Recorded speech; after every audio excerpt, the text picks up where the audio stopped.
27 2025ஆம் ஆண்டு இந்தியாவை உலுக்கிய சம்பவம்.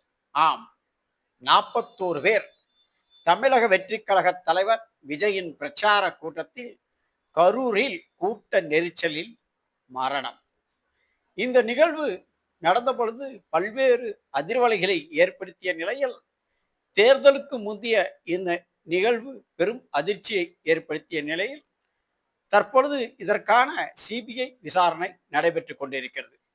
இந்த சூழலில் ஆட்சி கட்டிலில் அமர்ந்த தமிழக வெற்றிக் கழகம் 41 பேர் குடும்பத்திற்கு நிதி உதவி மற்றும் அரசு பணி நியமன ஆணை வழங்கும் என்று கூறி வந்த தமிழக முதல்வர் இன்று அதற்கான பணி நியமன ஆணை வழங்கிய போது கதறி அழுத குடும்பத்தினர்.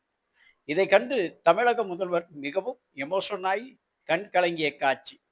இதோ ஒவ்வொரு குடும்பத்தினரும் அவரை ஆதரவுடன் அருகில் நின்று கண் கலங்கிய காட்சி.